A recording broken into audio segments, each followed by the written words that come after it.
The boy with no shoes son was barely up when Sundar Pichai held his son's small hand and stepped out of the hotel. They were in San Francisco for a tech conference. Kakai and Sundar usually attended alone, but this time was different.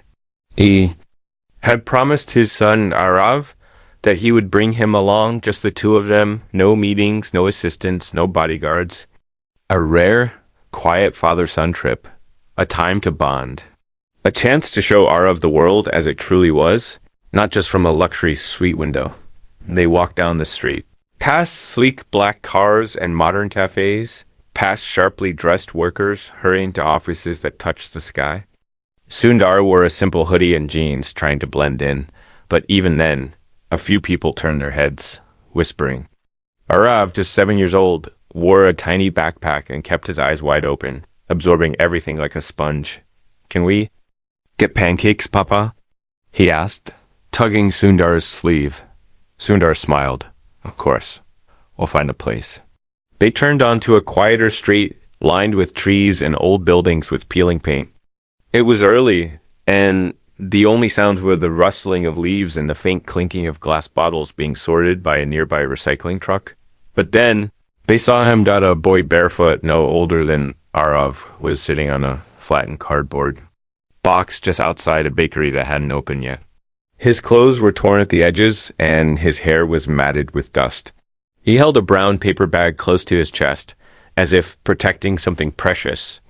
His eyes were downcast, fixed on the sidewalk, as if he were trying to disappear into it. Arav slowed down. His grip on Sundar's hand tightened. "Papa?" he whispered. "Why is that boy sitting there?" Sundar didn't answer right away. He looked at the boy, then at his own son. 2 children, same age, one wrapped in warmth, comfort, and love. The other wrapped in nothing but cold air and silence. He might not have a home. Sundar said quietly. Arav stopped walking. "He doesn't have shoes," he said. "His feet are red." They stood there for a moment, just watching. The boy on the cardboard looked up for a split second. It's long enough for Sundar to see something in his eyes, something heavy, something that didn't belong in a child's. It wasn't sadness, it was something deeper, something quieter, something like surrender. Arav slowly let go of Sundar's hand. He reached into his tiny backpack and pulled out a wrapped sandwich from earlier that morning. It was untouched, still warm from the hotel breakfast. Before Sundar could say a word, Arav walked over to the boy and knelt down. "Hi," he said gently. "Do you want this?" The boy looked at him with disbelief. He didn't move. He didn't blink. "It's turkey and cheese," Arav added, trying to smile. "I don't like mustard, but it's still good." The boy's hands trembled as he took the sandwich. He held it like it was made of gold. "Thank you," he whispered. It was barely audible. Then Arav did something that broke Sundar's heart. He sat down beside the boy, right there on the cold concrete. He looked at Sundar and said, "Can we just sit with him for a while?" Sundar froze.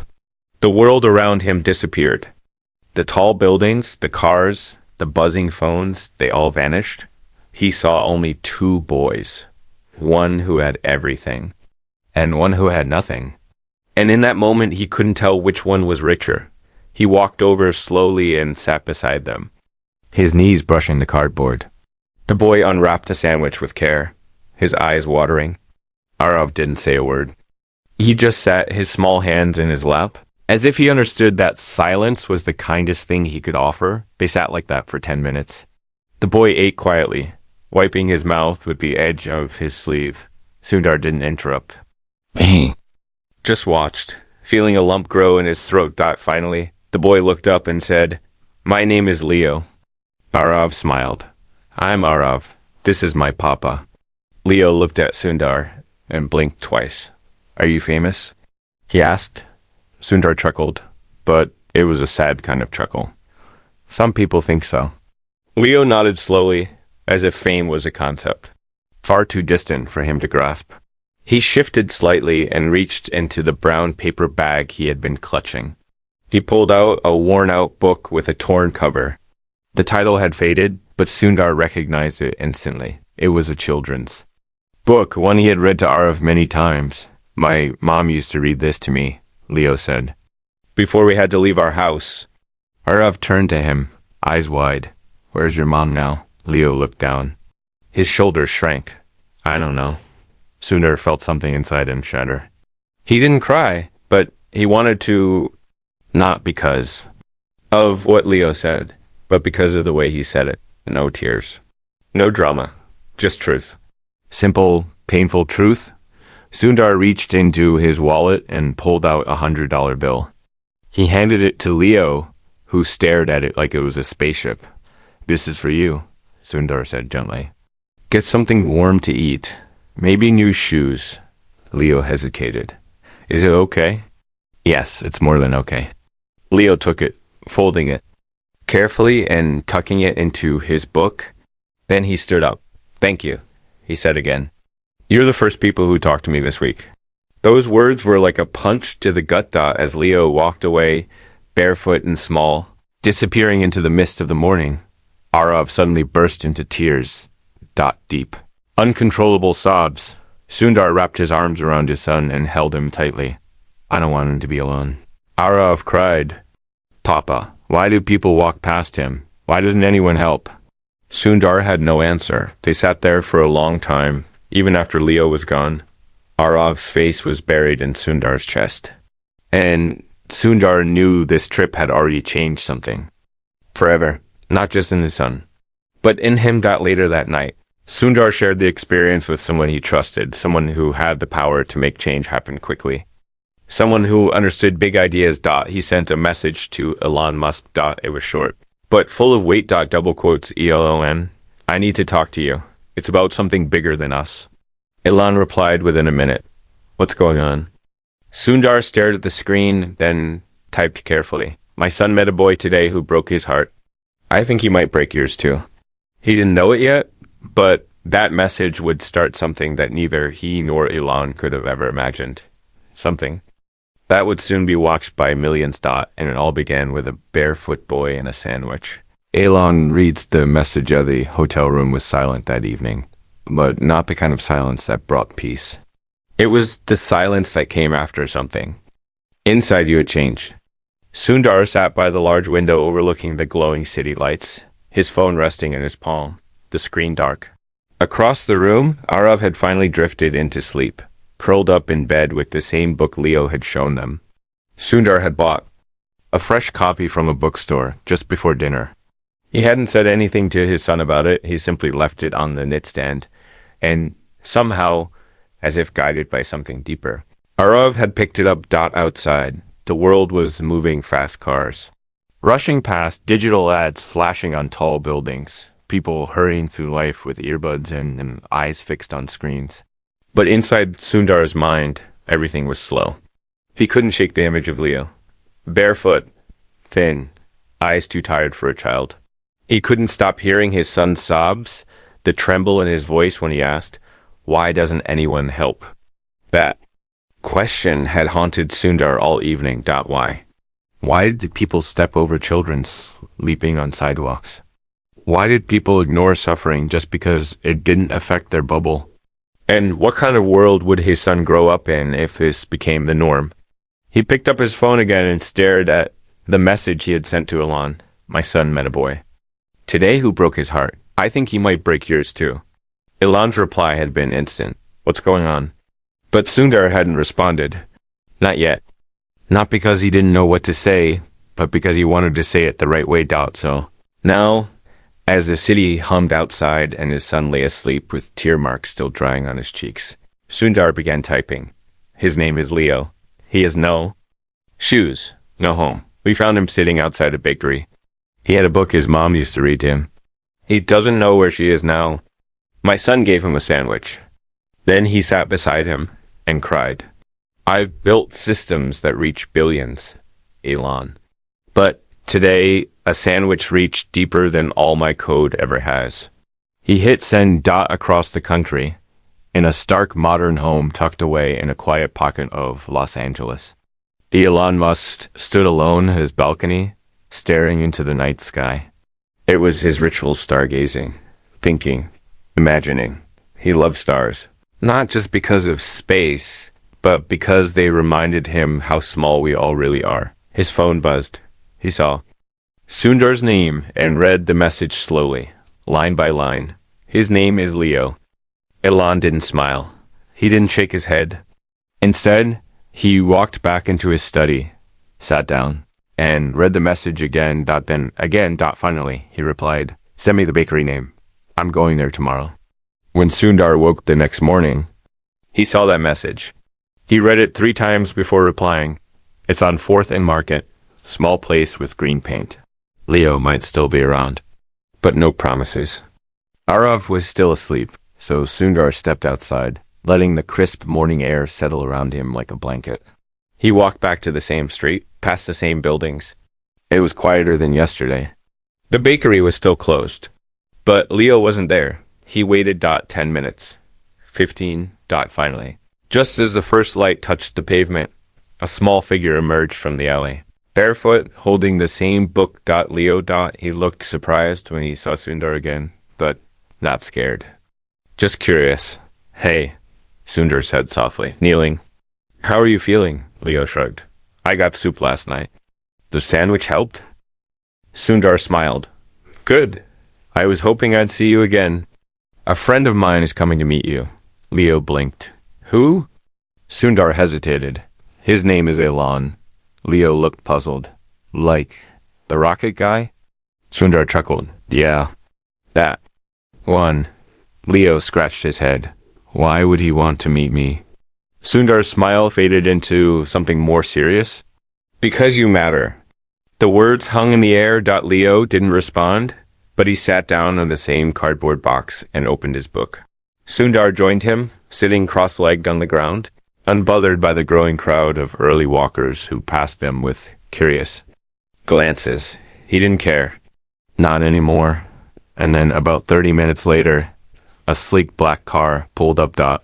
It wasn't flashy. There were no bodyguards, no press. Just Elon. He stepped out wearing jeans and a wrinkled t-shirt. His eyes scanned. The street then found Sundar. And then he saw Leo. He walked over and crouched in front of the boy. "You must be Leo," he said quietly. Leo looked at him, wide-eyed. "You really are him." Elon smiled and nodded. "Guilty." "Do you have a rocket?" "Several. Want to see one someday?" Leo's mouth opened slightly. "You'd let me?" "Why not?" Elon asked. "You've already done something pretty amazing." Leo frowned. "What did I do?" Elon looked at Sundar, then back at Leo. "You reminded 2 grown men what being human really means."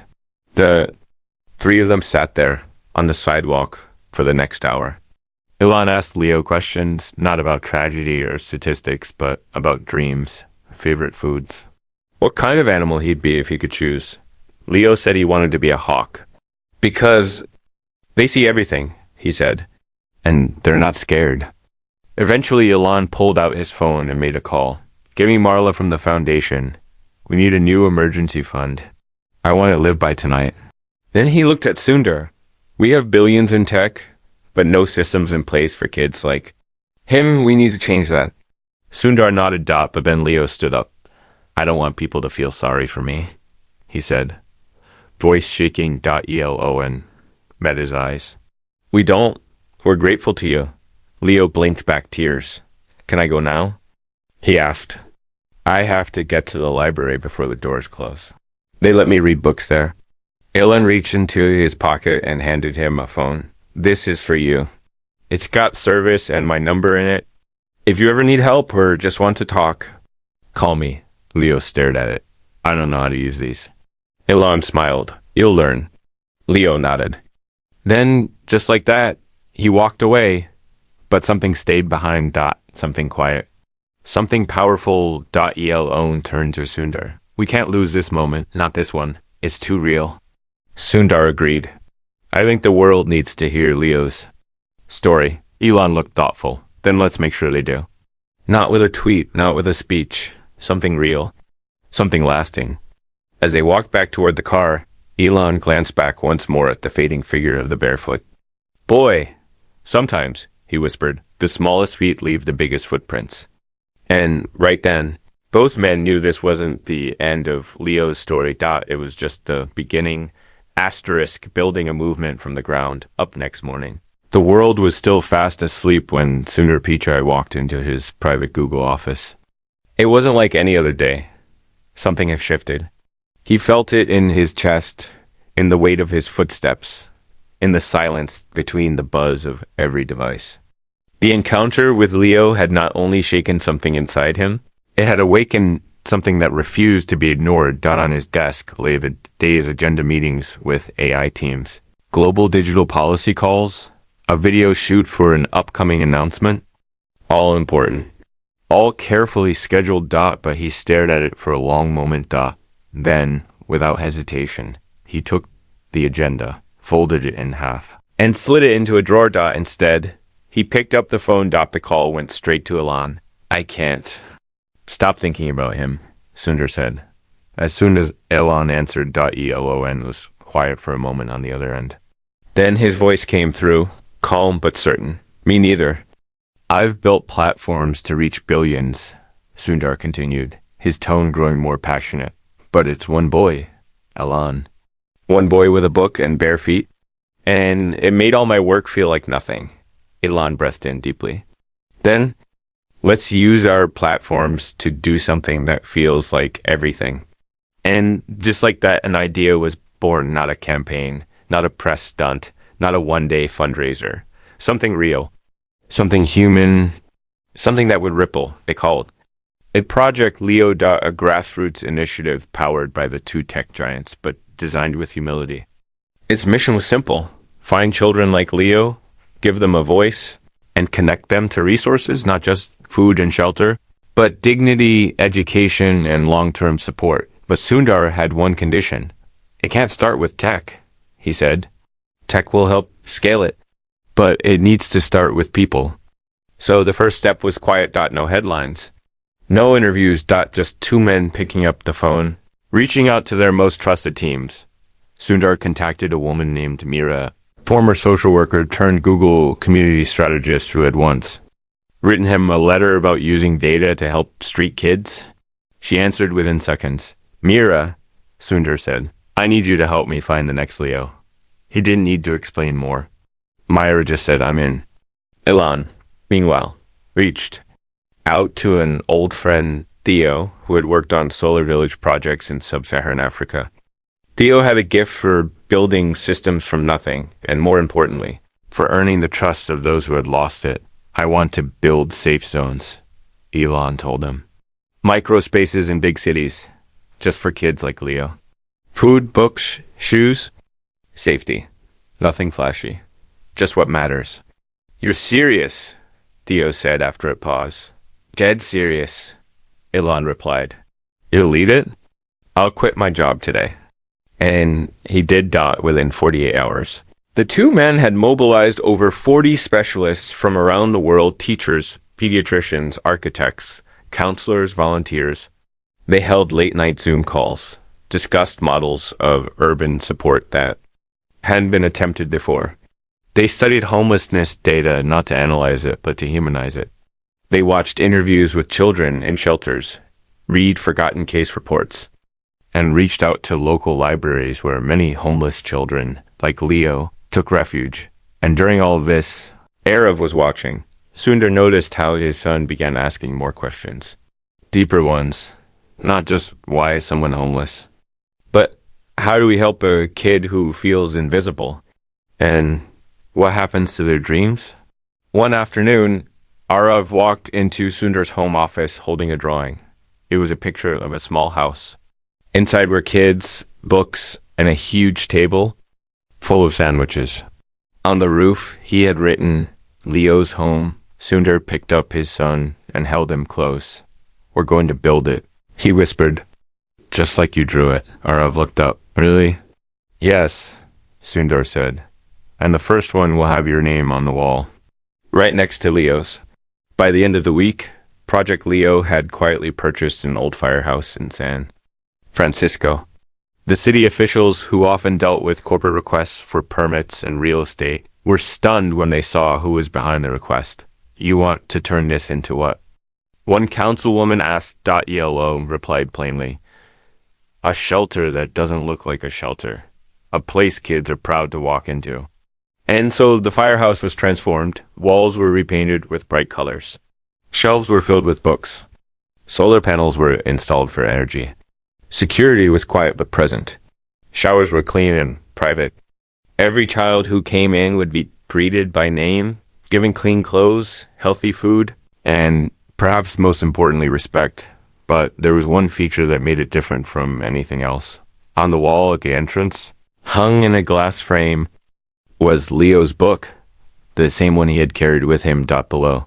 It was a small plaque that read, "This home exists because one child reminded the world to care."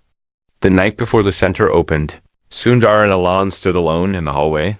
They had walked past the tiny library, the rows of beds, the community kitchen. "We should make this global," Elon said softly. "We will," Sundar replied. "But we're not going to rush it." Elon nodded. "Right. One Leo at a time." Sundar checked his phone. He hadn't heard from Leo since he gave him the $100 bill and a number. They had tried to locate him through shelters and libraries, but hadn't found anything.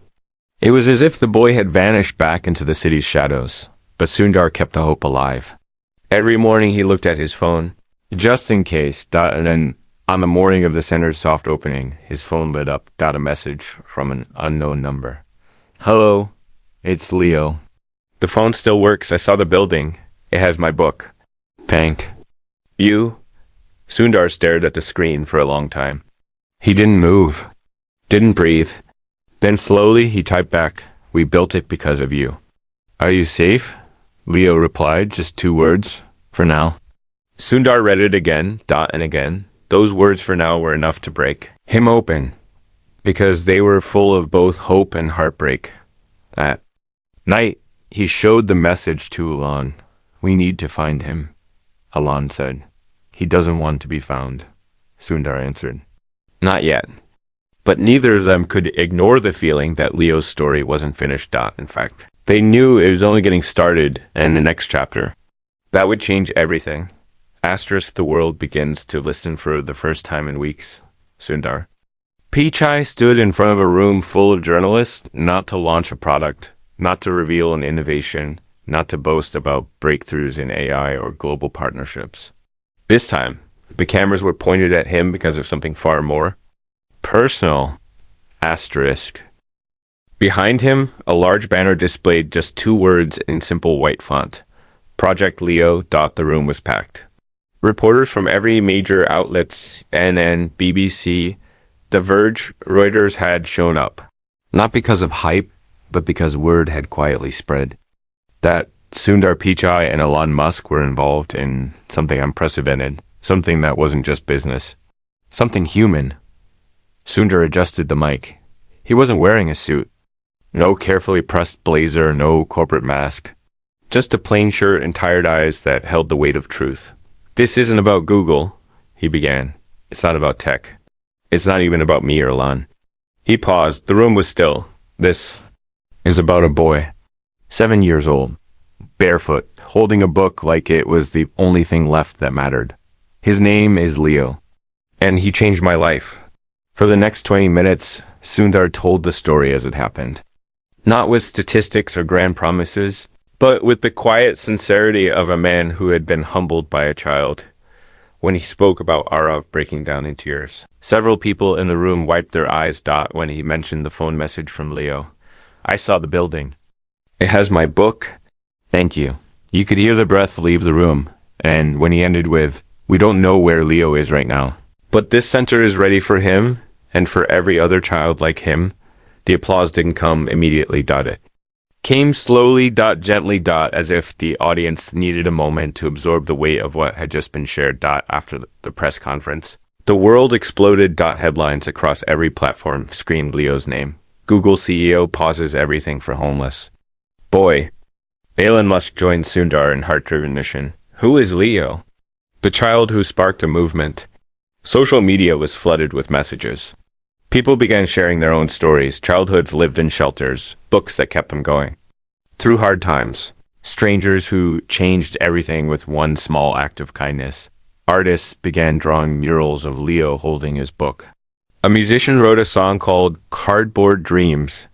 Within 2 days, it had gone viral. Parents across the country told their kids about Leo during bedtime. Schools reached out to join Project Leo. Donations poured in. Volunteers lined up in cities Sundar and Elon had never even visited. And in the middle of this storm, Sundar received another message from Leo. Please don't put my face everywhere. I'm not ready, but I'm okay. Sundar replied instantly. We hear you. You have our promise. True to his word, no photos of Leo were ever shared. Instead, he became a symbol. Not an icon to be worshipped, but a reflection of all the invisible children in the world. The ones people walk past. The ones people forgot. Meanwhile, Elon had been working behind the scenes to build more shelters. His team, led by Theo, had identified 5 other locations: Detroit, Atlanta, Chicago, Los Angeles, and Newark. They were converting abandoned buildings into safe havens. Each one designed with input from local kids, not government officials, not consultants. Children. They called them Leo houses. Simple, warm, and human. Each had a wall reserved for messages from the kids who visited. And slowly, those walls filled up with words. I slept through the night for the first time in 2 years. They gave me new socks. I cried. Someone asked me what my favorite book was. No one ever asked before. In one center, a child wrote, I don't know who Leo is, but tell him thank you. But as the world celebrated, a storm was brewing. Quietly. One morning, Sundar received an alert on his phone. Leo missing again. Media panic rose. His heart dropped. He opened the article. It wasn't accurate. Leo hadn't been found in the first place. He had sent a few messages, yes, but no one knew his exact location. And now, as the movement grew and the world wanted more of him, it seemed Leo had vanished again. Some questioned if he was real. A few loud voices online began accusing the story of being fabricated. Clever PR move, one influencer tweeted. Tech billionaires invent Leo for attention. Another tweet went viral. Until we see Leo, we don't believe anything. Elon called Sundar that evening. They're starting to turn it into a spectacle, Elon said, voice low. Sundar leaned back in his chair, fingers steepled. I don't care if they believe me. But I care about what this pressure might be doing to Leo. We need to control the narrative, Elon replied. Not for us. For him. So they did something unexpected. They released a video not of themselves, but of the Leo House library. It showed the bookcases, the kids reading, the food cable, the art wall. And then it zoomed in on the framed book. A voiceover, not from Sundar. Not from Elon, but from a child, simply said, Leo, if you can hear this, thank you. We're safe because of you. No music. No cuts. Just that. The video reached 20 million views in a day. In the comments section. A pin from Sundar's official channel read, we don't need to see Leo's face to know he's real. We've seen his impact. And that's when the unexpected happened. The next morning, an envelope arrived at the San Francisco Center. It had no return address. Inside was a small photo. A drawing. Actually, childlike, shaky lines. It was a hawk. And underneath it, written in pencil. Still flying. Still. Watching. Thank you. Leo, Sundar stared at the drawing for a long time. He felt his chest tighten. He took the drawing, placed it inside a glass frame, and hung it beside the book, right under it. He placed another plaque. Even when you can't see him, Leo is here. As night fell and the center's lights dimmed, Sundar sat alone in the library. Outside, children laughed in the distance. The city moved on, fast and loud. But inside there was stillness, and in that stillness, one truth rang louder than all the noise. This wasn't about finding Leo. It was about finding every child like him before it was too late. And they had only just begun. Asterisk, the woman at Pagadi. Was a gray morning in San Francisco. Thick clouds hung low like a weighted blanket over the city, and a soft drizzle painted the sidewalks. The kind of rain that didn't soak you at once, but slowly crept in, chilling you to the bone. Sundar Pichai sat quietly inside the Leo House library, sipping lukewarm tea from a paper cup. Around him, the silence of books echoed the stillness. In his heart, despite the momentum, the praise, the global support, he couldn't stop thinking about the drawing of the hawk. Still flying, still watching. Thank you, Leo. Those words haunted him, not in a dark way, but in a way that reminded him this movement wasn't about success metrics or media attention. It was about a single child who had lit a spark in a world gone numb. He often wondered where Leo slept at night. If he was warm, if he had someone looking out for him, if he ever smiled at the sky and felt proud that morning, as volunteers busied themselves with morning routines, setting out breakfast trays, folding fresh towels, stacking new books. A voice called out from the main entrance. Sir, there's someone here asking for you. Sundar stood up immediately, assuming it was a city official or maybe a donor unannounced. But when he stepped outside, he saw something he didn't expect. A woman stood under the archway, soaked from the rain. Her coat was oversized and patched at the elbows, and her shoes were torn at the soles. She clutched a plastic grocery bag close to her chest. Her eyes, hollow yet sharp, scanned the space with cautious curiosity. Are you Sundar? She asked Dot. He nodded slowly. Yes. And you are? She hesitated. Her lips quivered. For a moment, Sundar thought she might turn and run Dot, then she said it, barely above a whisper. I am Leo's mother. The words hit him like thunder. The air thickened. His breath caught in his chest. He opened the door wider. Please, come.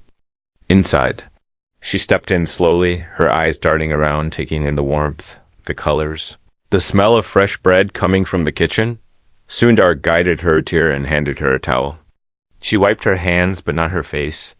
The rain still clung to her cheeks, mixing with tears that had been waiting far too long to fall. Leo said this place had his book, she said.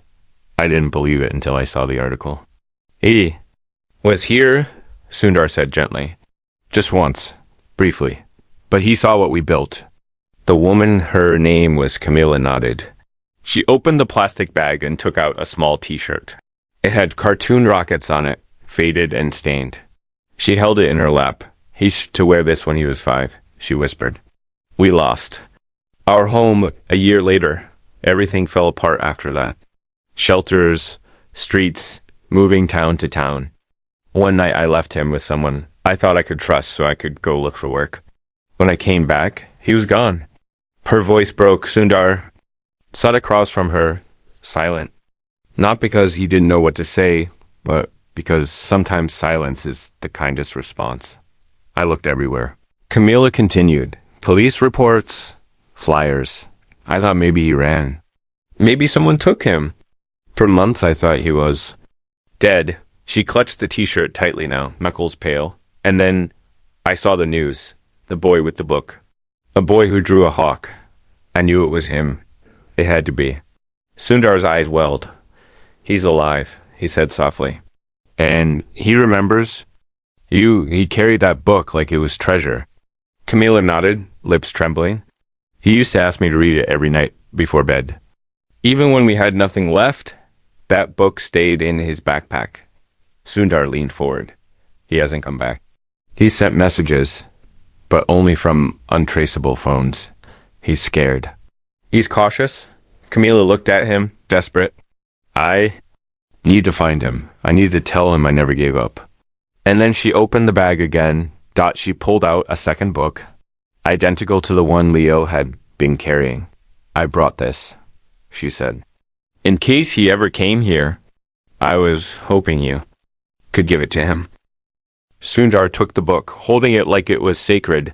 He didn't say much, but his heart thudded heavily against his ribs. Can I stay here? She asked. I don't want special treatment. I just want to be close to wherever he might come. Sundar didn't hesitate. Double quotes, yes, he said. You can stay as long as you want. By evening, word had spread that a woman claiming to be Leo's mother had arrived at the original Leo house. Camilla didn't want attention, but the world wanted answers. News crews started circling. Drones hovered. Social media went into a frenzy. Leo's mom found. Is this real or a media stunt? How far will Sundar and Elon go to keep the spotlight? Sundar tried to keep the media away, but it was impossible to shield everything. Even with the best privacy teams on alert, people had begun gathering outside the gates. Camila stayed inside, quiet, distant, and alone. That night, Sundar received a private message on a secure line. "She's really my mom." He stared at the message. He replied, "She's here. She's waiting for you." No response. 2 hours. Past dot, then 3 dot, finally dash another message. "I want to see her. But not yet. I'm scared she'll be disappointed." Sundar's heart broke. He typed, "She brought your old shirt. She never stopped searching. She isn't disappointed. She's heartbroken because she misses you." A few minutes later, another reply. "Okay." The next morning, Elon arrived unannounced. He had been watching everything unfold from afar. Torn between admiration and concern, the movement was growing faster than anyone had predicted. And now with Camila's appearance, the pressure was unbearable. He found Sundar in his office. "This is getting dangerous," Elon said. "The media smells blood. If this gets out of control, if Leo gets hurt, it's on us." Sundar didn't flinch. "I'd rather protect one child than please 10 million viewers." Elon nodded slowly. "Then we do it your way." And so, for the first time since the project began, they made a bold decision. They shut down the cameras. They turned away the press. They put the project on pause, not to abandon it, but to protect the soul of it. They issued a joint statement. Project Leo is about dignity, about protecting children who've been ignored for too long. This is not a story for entertainment. This is real life. And right now, a child is reaching for his mother. Please let him do that in peace. The world reacted in unexpected ways. Some applauded the decision, some criticized it, but none could deny one thing. Deep had changed in the way the world viewed children like Leo. Meanwhile, inside the Leo House library, Camila waited. She spent her days reading to other children, sharing gentle words, quiet smiles. She cooked in the kitchen. She folded towels. She never asked for more than that. And then one rainy night, when the city slept, a boy walked in. No cameras. Number. Applause. Just a silent reunion. No one saw it happen. Except the night manager, who would later describe it in a single sentence. She saw him, and she dropped the book she was holding, and they didn't speak. They just held each other, like time had been rewound. It was him. Leo. And he was home. Asterisk. One boy, one world, one choice in the quiet moments before dawn. While the rest of the Leo house still slept, Sundar Pichai stood by the window of the library and watched the first light crawl across the rain-soaked street. The storm from the night before had washed the city clean, but inside his heart, the weight of 1,000 decisions still pressed down. In the next room, Camila was asleep on a couch, a blanket wrapped around her, her hand gently resting on Leo's back. The boy had finally returned, not just to the center, but to her arms. And Sundar had watched them the night before as they sat together under a single lamp, not saying much, just breathing in the warmth of reunion. It wasn't loud. It wasn't dramatic, but it was everything. Leo hadn't changed much. He was still small, still guarded, but his eyes no longer looked lost. Now they held something new, reluctant hope. Sundar had spoken with him briefly. Careful not to overwhelm him. Leo had said, "I like the video, the one with the library and the voice." Sundar had nodded. "It was for you." Leo smiled softly. "I know." But now, as the sky turned from gray to orange, Sundar faced a dilemma he hadn't prepared for. The world was waiting. In the days since they'd paused the project, something unexpected had happened. Communities everywhere across the U.S., India, Brazil, South Africa, Germany had begun creating their own versions of Leo houses. Schools transformed libraries. Mosques opened their doors overnight. Anonymous donors left boxes of shoes at shelters labeled for the Leos. What had started with one child had become a symbol of something bigger. Not charity, not pity, but presence, acknowledgement. The simple, sacred act of seeing someone. But now Global foundations were knocking at Sundar's door. So were governments, tech giants, brands wanting to collaborate, politicians wanting to partner. They were offering billions in funding international expansions and massive campaigns, but only if Sundar and Elon took the project. Fully public faces, names, footage stories. They wanted Leo front and center and Sundar didn't know what to do that morning. Elon arrived, his face tired from back-to-back flights. They sat in Sundar's office. The room dim. The mood quiet. The UN is offering to scale it to 30 countries, Elon said. They'll fund everything. Housing, staffing, tech, but they want you to lead the global rollout. Sundar didn't respond right away. And Leo? He finally asked. Elon's lips tightened. They want him to be the face. Sundar shook his head slowly. He didn't ask for this. I know, Elon said. But they're saying this could help millions. But it could break him. The room fell silent again. Outside. Children at the center were starting to stir. Laughter echoed faintly down the hallway. Books thudded onto tables. Sunlight filtered through the windows, catching dust in the air like gold particles. Finally, Sundar stood up. Let me talk too. Him, he said. In the courtyard. Leo sat alone on a bench, tossing crumbs to a pair of pigeons. His shoulders were hunched, but his eyes were sharp, watching, always watching. Sundar approached quietly. Do you have a minute? He asked. Leo nodded. They sat in silence for a while. The birds fluttering around them.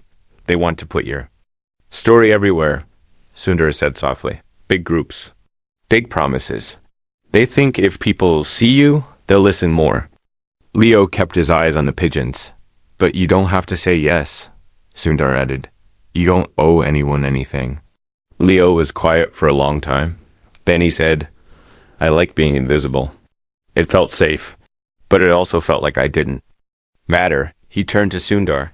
When you and your son sat with me, it was the first time I felt real.